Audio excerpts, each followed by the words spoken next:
Welcome to the only daily podcast focusing on compliance news of the day. Each morning, start your day with a cup of coffee and Tom Fox, the voice of compliance, to hear about 4 of the top compliance, corruption, or leadership stories you will need to start your day. The Daily Compliance News is a production of the Compliance Podcast Network. The Daily Compliance News for May 20, 2025. The What Could Go Wrong edition. And we begin with that story from the Wall Street Journal, which reports that Regeneron, the drug maker, has moved to buy 23andMe out of bankruptcy for $256 million.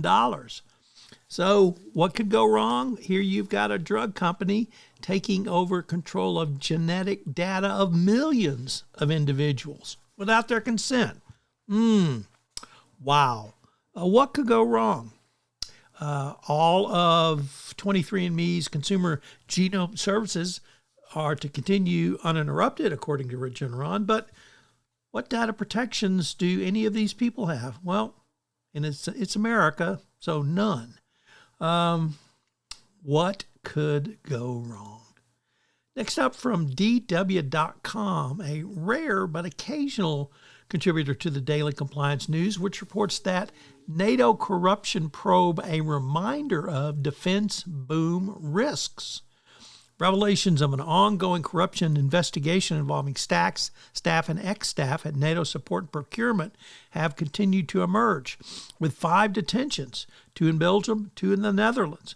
The Belgian prosecutors reported the first detentions occurred last week and saying they were concerned with possible irregularities in contracts awarded to buy ammunition and drones from NATO. Even Luxembourg, that well-known paragon of anti-corruption compliance, the prosecutor's office has confirmed that documents have been seized in the Grand Duchy. So NATO's going to get to the root of this. Can't wait till Trump finds out there's corruption that he doesn't approve of.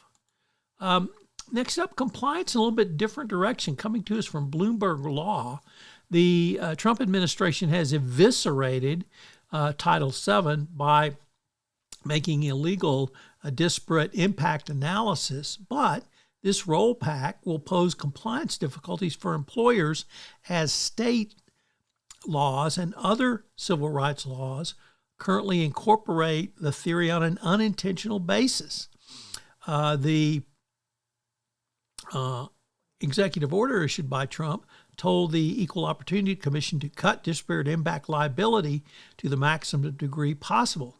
However, it's codified in the 1991 amendments, and it covers discrimination resulting from neutrally applied workplace practices. Eliminating it from federal civil rights enforcement creates a fragmented legal environment with companies, or rather states such as California, even to the great state of Texas, that well-known paragon of lawful behavior, have codified it into state law. So it's going to be a tough compliance task to fill. And our final story, and the What Can Go Wrong edition, is state AGs fill the AI regulatory void as generative AI technologies rapidly proliferate. State AGs have warned of potential AI misuse and legal violations. Although only Colorado, California, and Utah have enacted laws, this has not prevented states from advising and taking AI-related actions under existing laws.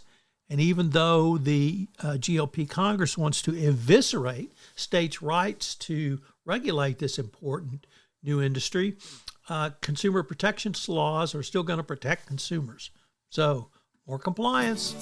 The Daily Compliance News is a production of the Compliance Podcast Network and a proud member of C-Suite Radio. Thanks so much for listening. I hope you'll join me again tomorrow.